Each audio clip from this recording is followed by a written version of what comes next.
Bueno, mis amados, procedemos a escuchar esta palabra una vez más de parte de nuestro Señor. Pasamos a nuestro hermano Adonis. El micrófono es todo tuyo.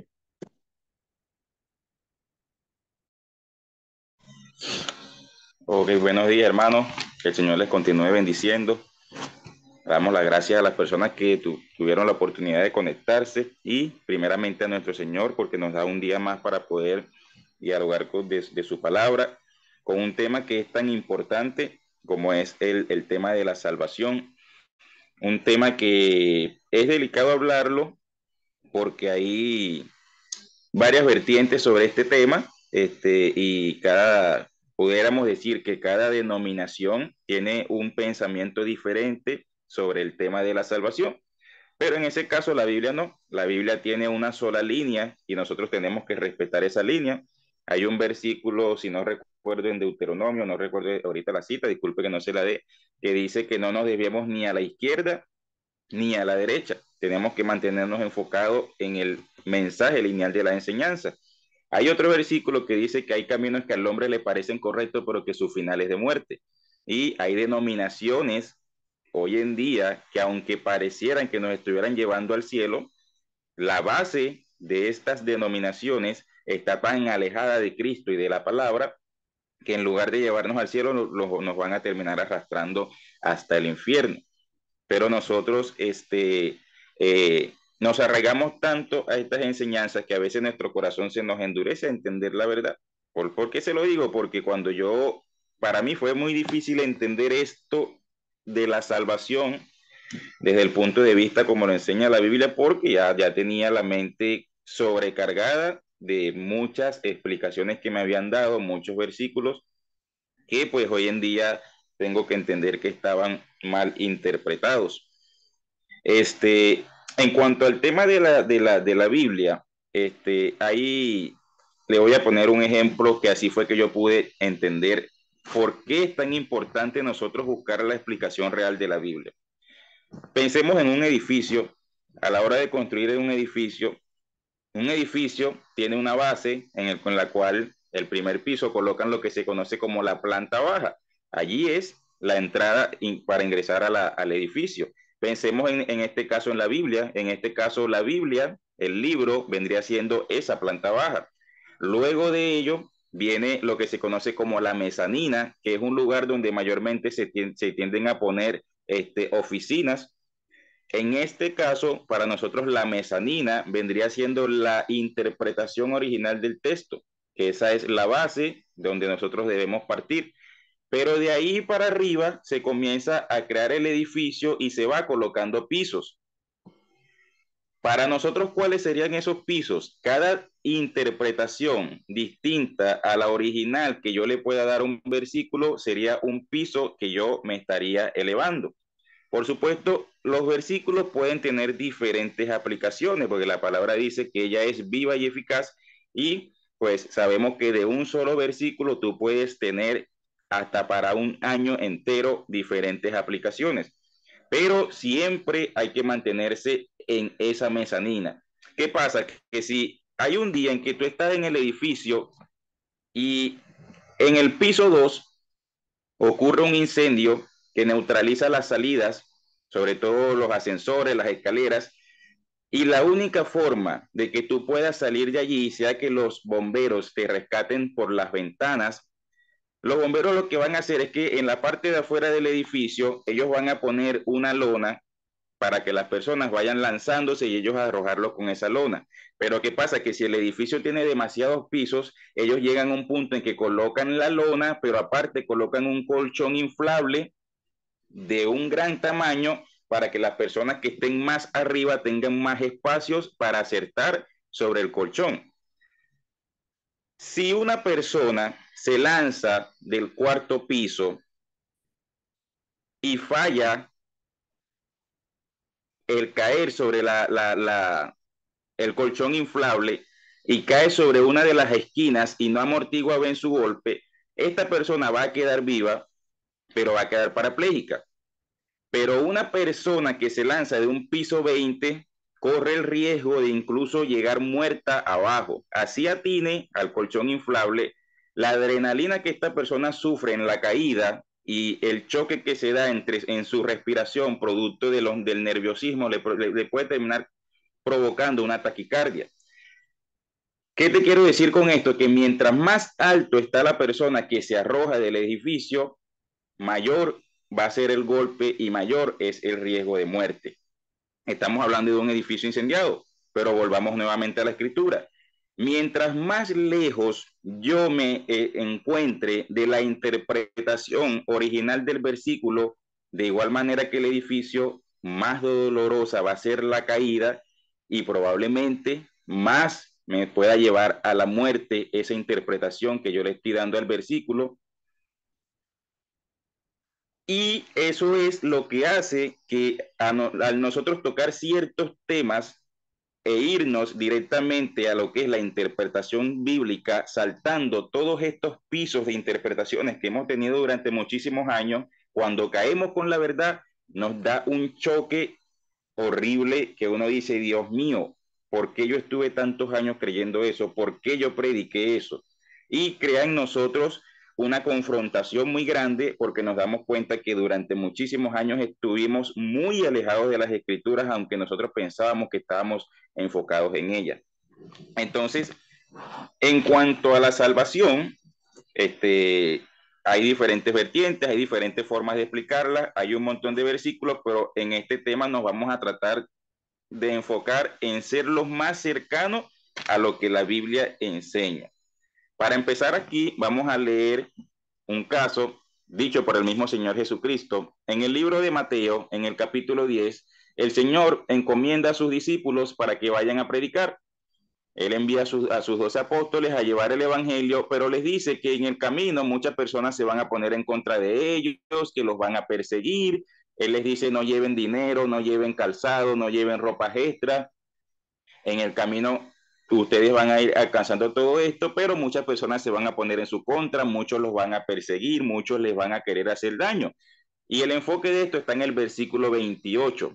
Mateo capítulo 10, versículo 28 dice, no teman a los que quieren matarles el cuerpo, no pueden tocar el alma, teman solo a Dios, quien puede destruir tanto el alma como el cuerpo en el infierno. Entonces, si nosotros volvemos a la mira de que estamos hablando de la salvación, tenemos que entender muy bien este versículo porque el Señor Jesucristo dice que el único que tiene el poder de destruir tanto el alma como el cuerpo en el infierno es Dios.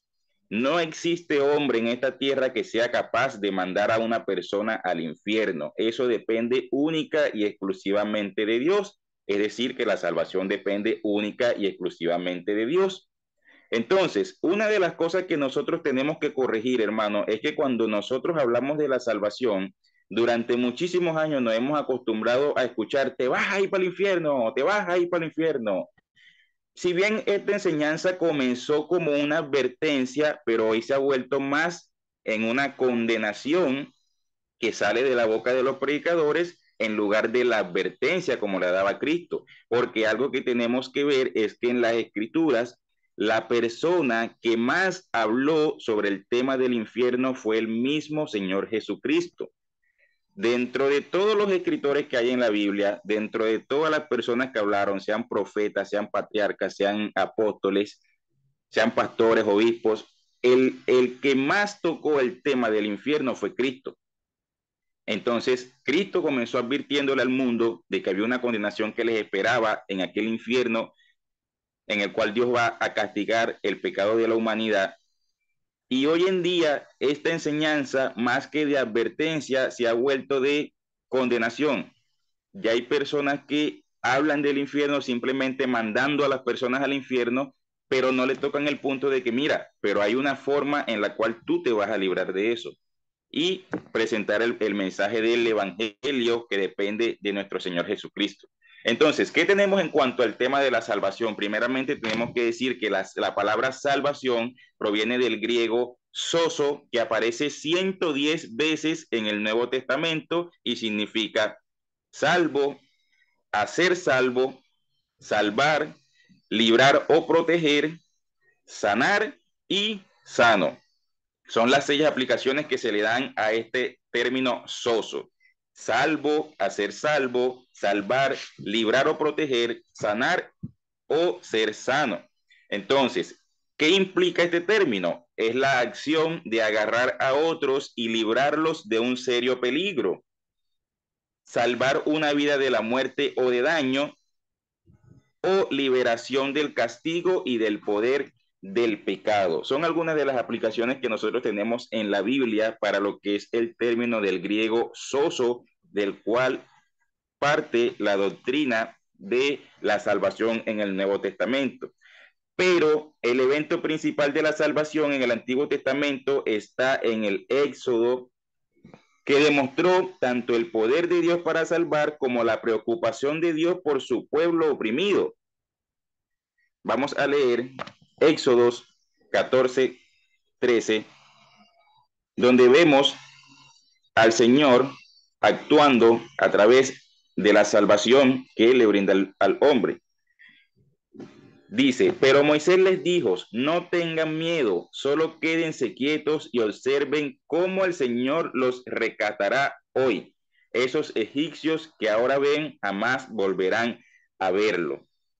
Y tenemos también en Éxodo capítulo 34, del 6 al 7, dice la palabra, el Señor pasó por delante de Moisés proclamando, Yahvé, el Señor, el Dios de compasión y misericordia. Soy lento para enojarme y estoy lleno de amor inagotable y fidelidad. Yo derramo amor inagotable a 1000 generaciones y perdono la iniquidad, la rebelión y el pecado, pero no absuelvo al culpable, sino que extiendo los pecados de los padres sobre sus hijos y sus nietos. Toda la familia se ve afectada hasta los hijos de la tercera y cuarta generación. Entonces vemos que el Señor aquí primeramente comienza hablando de su compasión, su misericordia, su amor, pero después dice que todos aquellos que inclinan su corazón a ir en contra de él, ya él allí aplica con la justicia y le da a cada quien conforme a lo que sus obras determinan. Doctrina del Nuevo Testamento que está explicada allí perfectamente. Pero otra de las palabras que aparece aquí es que aquí el Señor habla de generaciones, dice, yo derramo amor inagotable a 1000 generaciones, y al final de este versículo dice, hasta los hijos de la tercera y cuarta generación. Si tuvieron la oportunidad de escuchar la canción que les quise poner al inicio, esa canción se llama Generación y habla sobre eso. Y dice, generación que Dios salvó, ¿dónde estás? Y dice, no duermas más. ¿Por qué? Porque hay que reconocer, hermano, que este pueblo de Dios que se encuentra hoy en día está tan dormido en cuanto a la verdadera enseñanza de la palabra que, como lo advertía la palabra, la apostasía que se está viviendo hoy en día es grandísima. Y aquellos que tienen el llamado de Dios para corregir estos males están de brazos cruzados. Y esa canción es una canción que cada vez que yo la escucho es como que esa alerta, ese Dios diciendo, hey, ¿qué están haciendo ustedes? Están viendo cómo el pueblo cada vez se pervierte más, pero ¿qué están haciendo ustedes? Porque Pablo le dijo a Timoteo, predica a tiempo y fuera de tiempo. Le dice, preocupa presentarte ante Dios aprobado, un obrero que no tiene nada de qué avergonzarse y que predica correctamente la palabra. Entonces, nosotros como esa generación que hemos entendido la salvación que viene de Cristo, ¿qué estamos haciendo en cuanto a eso? Por lo menos en cuanto a aquellos hermanos que todavía piensan que la salvación se pierde, porque lastimosamente tenemos una visual errónea y hemos puesto la mirada de que la salvación depende de lo que yo haga y no de lo que ya Cristo hizo, y pues en eso se basa esta enseñanza que la vamos a estar desglosando los próximos días. ¿Qué estamos haciendo nosotros en cuanto a esto? Porque yo lo tengo que reconocer y inclusive mi familia lo tiene que reconocer. Nosotros durante muchísimos años vivimos con la creencia de que la salvación se perdía, porque eso fue lo que nos enseñaron y todo el mundo nos decía lo mismo. Pero ¿qué pasa? Que esa salvación estaba enfocada en las obras del hombre, no en la obra de Cristo. Por eso la vez pasada yo les comenté que una salvación que se basa en la obra del hombre, esa se pierde porque nosotros no tenemos la capacidad de alcanzar la salvación. Pablo dice que la ley que era para vida terminó siendo para muerte porque no podía cumplirla toda. La ley de los judíos tiene 613 mandamientos y con uno solo que tú faltes, ya quebrantaste toda la ley. Tú pudiste haber estado guardando 612, pero faltaste en el último y listo, ya la perdiste todita. Pero en cambio, la salvación que viene de Cristo depende de reconocerlo a Él como Señor y vivir una vida que busque honrarlo a Él. Y eso lo vamos a estar aprendiendo en los próximos días. Varios puntos focales en cuanto a cómo nosotros podemos desligar nuestra mirada de la salvación que viene por obras humanas a la salvación que se dio en la cruz por medio de Cristo. Ok, en el ritual de la Pascua, en Éxodo 12, del 1 al 3, en sermones de Nehemías y en los Salmos, Israel volvía a relatar la liberación de Dios de la esclavitud egipcia. Vamos a leer Éxodo 12, del 1 al 13. Es importante que nosotros veamos bien el libro de Éxodo, porque recuerden que en el Éxodo Dios libertó al pueblo que estaba cautivo en Egipto, y desde allí comienza a partir lo que es el deseo de Dios por salvar a su pueblo. Éxodo capítulo 12, del 1 al 13. Mientras los israelitas todavía estaban en la tierra de Egipto, el Señor dio las siguientes instrucciones a Moisés y Aarón. A partir de ahora, este mes será el primer mes del año para ustedes. Anuncien a toda la comunidad de Israel que el 10º día de este mes cada familia deberá seleccionar un cordero o un cabrito para hacer un sacrificio, un animal por cada casa. Si una familia es demasiado pequeña para comer el animal entero, lo compartirá con una familia vecina. Dividen el animal según el tamaño de cada familia y la cantidad que cada uno pueda comer. El animal seleccionado deberá ser un macho de oveja o de cabra de 1 año y que no tenga ningún defecto. Cuiden bien al animal seleccionado hasta la tarde del día 14 de este primer mes.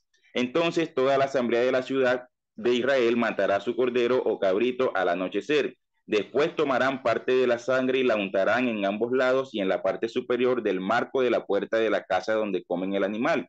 Esa misma noche asarán la carne al fuego y la comerán acompañada de hojas verdes y amargas y pan sin levadura. No comerán nada de la carne ni cruda ni hervida en agua. Asarán al fuego el animal entero con la cabeza, las patas y las entrañas. No dejen ninguna sobra para el día siguiente. Quemen todo lo que no hayan comido antes de la mañana. Estas son las instrucciones para cuando coman esa comida. Estén totalmente vestidos, lleven puestas las sandalias y tengan su bastón en la mano. Coman deprisa porque es la Pascua del Señor. Esa noche pasaré por la tierra de Egipto y heriré de muerte a todo primer hijo varón y a la primera cría macho de los animales en la tierra de Egipto. Ejecutaré juicio contra todos los dioses de Egipto porque yo soy el Señor. Pero la sangre sobre los marcos de las puertas servirá de señal para indicar las casas donde ustedes estén. Cuando yo vea la sangre, pasaré de largo. Esa plaga de muerte no los tocará a ustedes cuando yo hiera la tierra de Egipto. Estamos hablando de la Pascua. Y cuando nosotros vamos al Nuevo Testamento, la historia que tiene relación con lo que ocurrió en el día de la Pascua es la celebración de la cena del Señor. Vamos a ir a Primera de Corintios capítulo 11 y vamos a leer del 17 en adelante. Pero en las siguientes instrucciones no puedo elogiarlos, pues parece que hacen más daño que bien cuando se juntan. Primero, oigo que hay divisiones entre ustedes y cuando se reúnen como iglesia, y hasta cierto punto lo creo, pero por supuesto que tiene que haber divisiones entre ustedes para que los que tienen la aprobación de Dios sean reconocidos. Cuando ustedes se reúnen, la verdad es que no les importa la cena del Señor, pues algunos se apresuran a comer su propia comida y no la comparten con los demás. Entonces, ¿qué vemos nosotros cuando Dios instituyó la Pascua? El Señor le dijo al pueblo: hagan los sacrificios, van a sacar la parte que ustedes se van a comer, la van a compartir entre todos y todos van a comer porciones según lo que puedan comer. Pero en este caso vemos que Pablo está reprendiendo a la iglesia de Corintios porque ellos, si ustedes leen desde el inicio de este capítulo, ellos llegaban a la mesa, comían hasta hartarse y no les importaban los que todavía no habían llegado. Entonces la orden que el Señor dio fue coman todos por igual hasta que todos queden satisfechos, pero esta iglesia lo que estaba haciendo era, según yo llego, yo como, agarro lo que yo necesito y los demás que vean qué hacen si comen o no comen. Es decir, había egoísmo en la celebración de la Pascua que el Señor había establecido. Continuó la lectura. Como resultado, algunos se quedan con hambre mientras que otros se emborrachan. ¿Qué acaso no tienen sus propias casas para comer y beber? ¿O de veras quieren deshonrar a la iglesia de Dios y avergonzar a los pobres? ¿Qué se supone que debo decir? ¿Quieren que los elogie? Pues bien, de ninguna manera los elogiaré por esto, pues yo les transmito lo que recibí del Señor mismo. La noche en que fue traicionado, el Señor Jesús tomó pan y dio gracias a Dios por ese pan.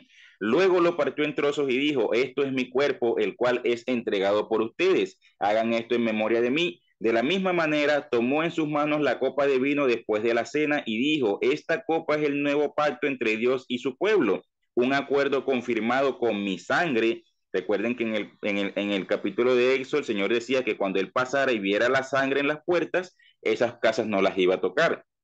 Hagan esto en memoria de mí todas las veces que la beban, pues cada vez que coman este pan y beban esta copa, anuncian la muerte del Señor hasta que Él vuelva.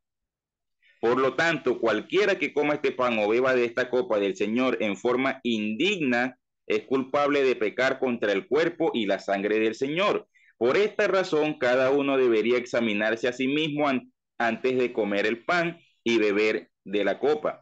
Pues si alguno come el pan y bebe de la copa sin honrar el cuerpo de Cristo, come y bebe el juicio de Dios sobre sí mismo. Esa es la razón por la que muchos de ustedes son débiles y están enfermos y algunos incluso han muerto. Pero si nos examinamos a nosotros mismos, Dios no nos juzgaría de esa manera. Este versículo o esta enseñanza de Pablo, como él dice que examínese cada mismo en su corazón, nosotros hemos escuchado enseñanzas sobre esto, de que hay personas que no pueden tomar la Santa Cena porque son conscientes de que cometieron un pecado. Pero el apóstol Pablo, como vemos aquí, él viene hablándole a esta iglesia que ellos comían y se hartaban sin importarle los demás, y él le dice, examínense. O sea, observen lo que están haciendo. ¿Cómo pueden ser tan egoístas para que una celebración tan importante piensen solamente en ustedes y no piensen en los demás? Examínense ustedes mismos para ver si lo que ustedes están haciendo está bien delante de los ojos de Dios.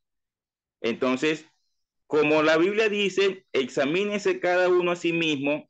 Hoy en día se ha tomado la creencia de que si yo considero que yo estoy bien, yo me tomo la Santa Cena. Pero yo prefiero enfocarme en lo que le dice Pablo a Timoteo. Pablo le dice, procura presentarte a Dios aprobado.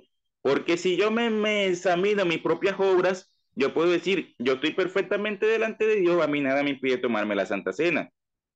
Pero Dios, que es quien conoce mi corazón, Él sabe si realmente yo tengo una capacidad de poder decir yo estoy bien delante de los ojos de Dios. Entonces, dentro de ese argumento de que yo me tengo que examinar antes de tomar la Santa Cena y saber si yo prefiero, mira, antes de tomar la Santa Cena, yo prefiero pedirle perdón al Señor por cualquier pecado que yo haya cometido. Como dice David en el Salmo, creo que es Salmo 19, 219, 12, no recuerdo, que él dice, líbrame de los pecados aun que me son ocultos, porque todos nosotros, hermanos, cometemos errores sin tomar en cuenta que estamos fallándole a Dios cada día. Entonces, Pablo le dice a Timoteo, procura presentarte a Dios aprobado. Quien me aprueba y me desaprueba es el Señor. Yo no tengo la capacidad de aprobarme a mí mismo. Yo no tengo la capacidad de decir que yo mismo me puedo salvar. Solamente el Señor sabe si yo realmente estoy cumpliendo con lo que Él me ordena para alcanzar la salvación. Y en caso tal de que yo no lo estoy cumpliendo, el Señor me salva porque Él decidió salvarme a través de Cristo, no por las obras que yo estoy cometiendo. Salmo 19:12, ¿cómo puedo conocer todos los pecados escondidos en mi corazón? Límpiame de estas faltas ocultas. Ese debe ser el pensamiento que yo debo tener diariamente ante el Señor, porque hay errores que yo cometo que para mí, desde mi punto de vista, no son errores, pero que para el punto de vista de Dios sí, porque recuerden que la intención que Dios ve es la intención del corazón antes de la obra. Es decir, que hay cosas que yo haciéndolas bien puedo estar fallando. Ejemplo, yo veo una persona que está en la calle, que tiene necesidad, y yo decido comprarle un mercado, pero antes de yo entregárselo, yo le busco a alguien, mira, grábame aquí entregándole el mercado a esta persona. Y hago un video muy bonito para las redes que me hace ver a mí como que yo soy la persona más buena del mundo para que la gente me elogie porque yo ayudé a una persona que tenía una necesidad. La intención de mi corazón es mostrar la buena obra que yo hice para que la gente me aplauda a mí. Entonces, aunque hice una obra buena, la intención de mi corazón era con la intención de que la gente me adulara por lo que hice, entonces eso es pecado, porque estoy buscando mi propia gloria.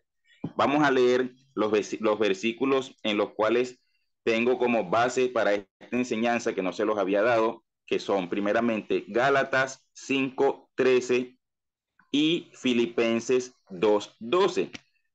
Gálatas 5:13 dice, pues ustedes, mis hermanos, han sido llamados a vivir en libertad, pero no usen esa libertad para satisfacer los deseos de la naturaleza pecaminosa.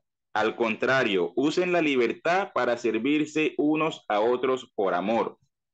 Y Filipenses capítulo 2, versículo 12, dice la palabra, queridos amigos, siempre siguieron mis instrucciones cuando estaba con ustedes y ahora que estoy lejos es aún más importante que lo hagan.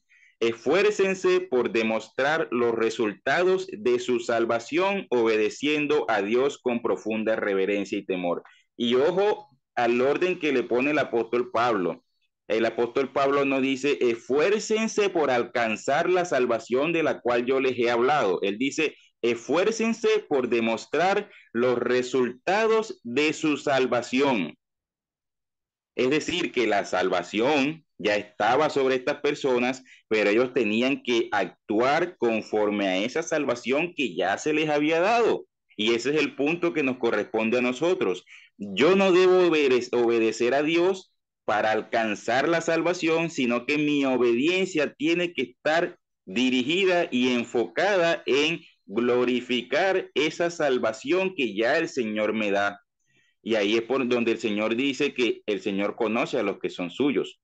¿Por qué? Porque el Señor sabe quiénes son los que tienen su vida, digámoslo así, su ascetismo para glorificar la salvación que les dio. El ascetismo es un término que se utiliza para referirse a todo lo que son el conjunto de normas y principios que nosotros nos establecemos para llevar una vida correctamente cumplida en cuanto al cristianismo. Claro, la palabra ascetismo aplica para muchísimas cosas. Ejemplo, un futbolista que quiere ser muy ordenado en su cuidado físico, él tiene un conjunto de normas, el cual es su ascetismo para cuidar su cuerpo, y nosotros en este caso tenemos un conjunto de normas para cuidar lo que es nuestra imagen como cristianos y nuestra santidad. Entonces, el Señor sabe quiénes son los que viven de esa manera y quiénes son los que viven sin haber entendido la salvación que Él brindó y están todavía buscando alcanzar esa salvación por sus propios medios. Enseñanza que, aunque parece muy correcta, tiene un sentido muy peligroso porque yo por mis propios medios nunca voy a alcanzar la salvación, porque eso no depende de mí. Yo no he hecho ni un solo de los sacrificios que necesito para poder alcanzarla y no tengo la capacidad de hacerla. Entonces, eso es la importancia de que nosotros basemos nuestro evangelio en Cristo. En la carta de los Gálatas, el apóstol Pablo inicia diciéndole a los Gálatas en el capítulo 1, versículo del 6 en adelante. En mi Biblia tiene como título Un solo camino verdadero. Mire lo que le dice el apóstol Pablo a los Gálatas. Estoy horrorizado de que ustedes estén apartándose tan pronto de Dios, quien los llamó a sí mismo por medio de la amorosa misericordia de Cristo. Están siguiendo un evangelio diferente que aparenta ser la buena noticia, pero no lo es en absoluto. Están siendo engañados por lo que a propósito distorsionan la verdad acerca de Cristo.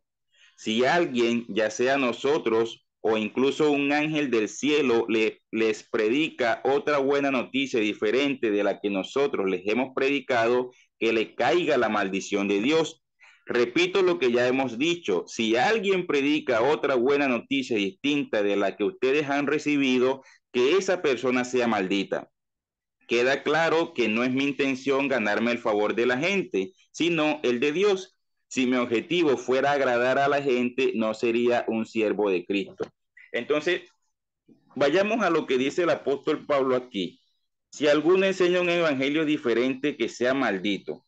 Y pensemos en nosotros. ¿Cuántos de nosotros no hemos estado en maldición por estar enseñando un evangelio que no se basa en lo que hizo Cristo, sino en las propias obras que nosotros hacemos?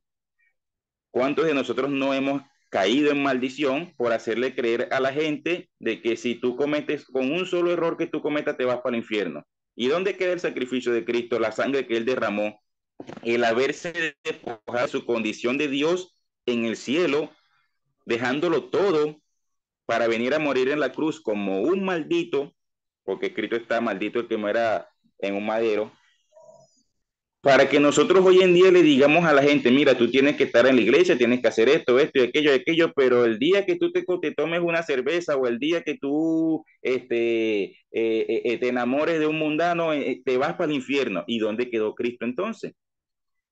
Allí nosotros durante muchísimos años hemos estado enseñando un falso evangelio. Durante la enseñanza del Espíritu Santo yo les comenté que nosotros somos el resultado, o las doctrinas que manejamos hoy son resultado de aquellos falsos profetas que el Señor Jesucristo nos dijo que vendrían, sembrando doctrinas engañosas, escuchando doctrinas de demonios y que pervertirían el evangelio. Y hoy en día tenemos un evangelio que está corrompido por esas enseñanzas. Yo les he presentado algunas de estas vertientes, como el arrianismo, el sabelianismo, el marcionismo, que fueron enseñanzas que se metieron en el seno de la iglesia y que durante años han corrompido la verdad. Muchas de estas enseñanzas hoy han vuelto a salir a flote porque nosotros cometemos un error, y es que cuando queremos saber algo, primeramente vamos a Internet, y en Internet cualquier cosita que vemos que nosotros desconocemos, lo vemos como que un conocimiento muy profundo y no lo analizamos a la luz de la palabra y lo enseñamos. Cometemos ese error muchas veces. Y estas doctrinas hoy se están moviendo con gran fuerza nuevamente dentro de la iglesia. Hoy en día la idea del judaísmo se está moviendo grandemente dentro de la iglesia. Personas que están enseñando que si tú no te circuncidas, que si no guardas el sabbat, que si no celebras el Yom Kippur, el Yom Teruah y todas esas cosas, tú no eres parte del pueblo de Dios. Hoy en día tenemos gente que ya no te dicen hermano, Dios lo bendiga, sino que te dicen Shalom Obrajó, o que el nombre de Yahshua Hamashia y su Ruach HaKodesh te cubran. O sea, si yo hablo español y a veces ni siquiera sé hablar bien mi propio idioma, porque en vez de decir haya, digo aiga, ¿cómo yo voy a andar por ahí? Yeshua Hamashia, su Ruach HaKodesh, Shalom Obrajó. O sea, nosotros tenemos que estar bien centrados en esto, hermano, que ese conocimiento de lo que son las bases judaístas no nos corrompan de quitar la mirada de Cristo, de que nosotros no nos enfoquemos demasiado. O sea, no hay problema que tú saludes con un Shalom Obrajó, pero que tú entiendas que el tú hablar como judío no te va a llevar al cielo. Que tú entiendas que tú tener un conocimiento de las bases doctrinales de los judíos no es lo que te va a llevar al cielo. Yo he estado estudiando muchas cosas que enseñan los judíos, y una de las cosas que yo he entendido hoy en día, gracias a Dios, es que nosotros decimos que los judíos se basan en la Torá, pero escuchando de boca de los mismos judíos, resulta que ellos tienen una Torá escrita, que es la que nosotros conocemos como el Pentateuco, pero aparte tienen una Torá hablada, y ellos le dan más prioridad a la Torá hablada que a la escrita. Esa Torá hablada son las tradiciones que ellos cumplen. Y nosotros vemos a Cristo, que Cristo regañaba a los fariseos y le decía que ustedes ponen sus tradiciones por encima de lo que está escrito. Se escribió, honra a tu padre y a tu madre, pero ustedes le dicen a la gente que dígale a tu padre que no lo puedes ayudar porque tienes que dar el corbán, es decir, tienes que dar la ofrenda de la cual ellos sacaban para ellos. Entonces nosotros hoy tenemos a personas que están enseñando tanto judaísmo que se están volviendo igual a ellos sin darse cuenta. Y mientras más se acercan a ellos, más se alejan de Cristo. Entonces, la intención de esto, hermano, es que nosotros estemos conscientes de que el tema de la salvación es un tema que está muy pervertido en las congregaciones, en las denominaciones, precisamente por eso, porque vivimos buscando conocimientos externos. El apóstol Pablo en Primera de Corintios creo que dice que los judíos buscan señales y los griegos buscan sabiduría, buscan conocimiento. Y nosotros hoy en día estamos en ese mismo punto. A veces estamos buscando tanto conocimiento que cualquier cosa que nos parezca profundo lo tomamos y decimos, wow, qué grande esto. Y no lo analizamos bajo la luz de, de lo que está escrito realmente en la enseñanza. Ese versículo que le acabo de decir está en Primera de Corintios, entre los versículos del 20 en adelante, no recuerdo exactamente cuál es, que dice que los judíos buscan señales, pero los griegos buscan conocimiento.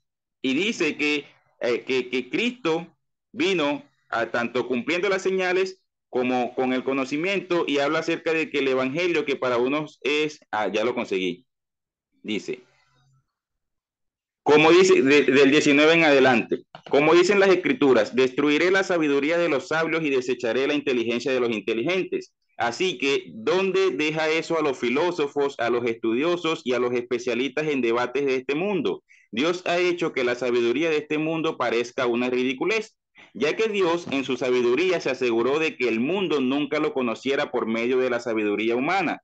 Usó nuestra predicación ridícula para salvar a los que creen. Es ridícula para los judíos que piden señales del cielo y es ridícula para los griegos que buscan la sabiduría humana. Entonces, cuando predicamos que Cristo fue crucificado, los judíos se ofenden y los gentiles dicen que son puras tonterías. Sin embargo, para los que Dios llamó a la salvación, tanto judíos como gentiles, Cristo es el poder de Dios y la sabiduría de Dios. Ese plan ridículo de Dios es más sabio que el más sabio de los planes humanos, y la debilidad de Dios es más fuerte que la mayor fuerza humana. Recuerden, amados hermanos, que pocos de ustedes eran sabios a los ojos del mundo, o poderosos o ricos cuando Dios los llamó. En cambio, Dios eligió lo que el mundo considera ridículo para avergonzar a los que se creen sabios, y escogió cosas que no tienen poder para avergonzar a los poderosos. Dios escogió lo despreciado por el mundo, lo que se considera como nada, y lo usó para convertir en nada lo que el mundo considera importante. Como resultado, nadie puede jamás jactarse en presencia de Dios. Dios los ha unido a ustedes con Cristo Jesús. Dios hizo que Él fuera la sabiduría misma para nuestro beneficio. Cristo nos hizo justos ante Dios, nos hizo puros y santos y nos liberó del pecado. Por lo tanto, como dicen las Escrituras, si alguien quiere jactarse, que se jacte solamente del Señor. Es decir, si yo quiero decir que hay algo en lo cual la gente quiera elogiarme, que me elogien por yo seguir a Cristo, por yo parecerme a Cristo, porque el carácter de Cristo se manifieste a mí. Pablo en otra parte lo dice, sean imitadores de mí como yo soy de Cristo. Ese es el enfoque que yo tengo que tener, hermano. Parecerme cada día más a Cristo. Y si ustedes se ponen a ver esa enseñanza de las obras buenas del hombre para llegar al cielo, llega a un punto tal que tú te centras tanto en tener buena conducta, buenas obras, que te olvidas de parecerte a Cristo. Te voy a leer un fragmento de un libro que he estado leyendo hace poco acerca de la membresía de la iglesia. Ahorita me estoy leyendo uno sobre la disciplina de la iglesia. Y en este libro de la membresía de la iglesia hubo un párrafo que me llamó muchísimo la atención y lo guardé para leerlo y analizarlo y reanalizarlo. Vean lo que dice este libro. ¿Es posible que el concepto de membresía eclesial empuje a los cristianos hacia el moralismo o el farisaísmo? El cristiano no se basa en los requisitos, se basa en la gracia. ¿Cómo pues podemos mejorar los estándares de comportamiento? Debemos ser sinceros. Es fácil ir por un camino moralista con respecto a la membresía de la iglesia. Anteriormente he dicho que el miembro de la iglesia es un representante identificado de Jesús y voy a sostenerlo. Pero considera cuán rápido podemos empezar a pensar erróneamente. Y este es el pensamiento erróneo que nos plantea el libro. Fíjense cómo dice: Jesús es perfectamente santo. Por tanto, representar a Jesús significa que debemos ser santos. También significa que el requisito para la membresía de la iglesia es la santidad. Por tanto, despreciaré a cualquiera que no sea tan santo como yo. Hasta sería mejor que no los dejara entrar en mi iglesia. Ellos no enseñan a sus hijos en casa como yo, tampoco oran con pasión como yo, ni van a viajes misioneros como yo, ni invierten con tanta moderación en posesiones terrenales como yo. El pensamiento que nos narra el libro, y termina diciendo: ¿ves a dónde nos lleva esto? Parece como si todo el concepto de la membresía eclesial produjese ciudadanos de primera clase, de segunda clase y no ciudadanos en base a cómo se comporta la gente. Esto sería la antigracia y el antievangelio. Y por eso lo quise guardar, por ese término antigracia, antievangelio, que lo he estado indagando bastante porque me llamó muchísimo ese concepto, porque tenemos que reconocer que muchas veces nosotros tomamos esa actitud. Cuando un hermano peca, nosotros inmediatamente lo apartamos. ¿Por qué? Porque ya él no es tan santo como yo, entonces yo no puedo andar con él porque él es un pecador. Que se arrepienta de su pecado y después vea si vuelve a la iglesia y si lo aceptamos o no. Y el libro lo dice claramente: eso es la antigracia y el antievangelio. Y si Dios tuvo misericordia de mí, ¿por qué yo no voy a tener misericordia del alma que está pecando? Entonces, hermanos, esto ha sido la introducción por el día de hoy para lo que va a ser la enseñanza de la salvación, que es una enseñanza que es complicada de entender por tanto conocimiento que nosotros tenemos en la mente. Esto a mí me generó unos dolores de cabeza como usted no tiene ni idea, y el tema es que mucha gente no conocen esta verdad, pero no la enseñan, porque el entender que la salvación que viene de Cristo no se pierde, lleva a la gente a vivir en libertinaje, porque muchos dicen: bueno, si eso depende de Cristo, entonces yo no me preocupo, al final que yo creo en Cristo y Él me va a salvar. Pero una persona que realmente ha entendido la salvación no cae en libertinaje. Una persona que realmente ha entendido lo que Cristo sufrió por esto no cae en libertinaje. Y esos son los puntos que vamos a estar viendo próximamente, para que el Señor nos liberte de cualquier tipo de doctrina que nosotros podamos predicar que nos pueda llevar a caer en maldición. Que el Señor les continúe bendiciendo, hermanos. Nos estaríamos viendo el próximo lunes para continuar con esto y entrar ya en detalle los puntos que nos presenta mayormente el apóstol Pablo sobre la salvación que se da a través de la obra salvífica de Cristo. Bendiciones.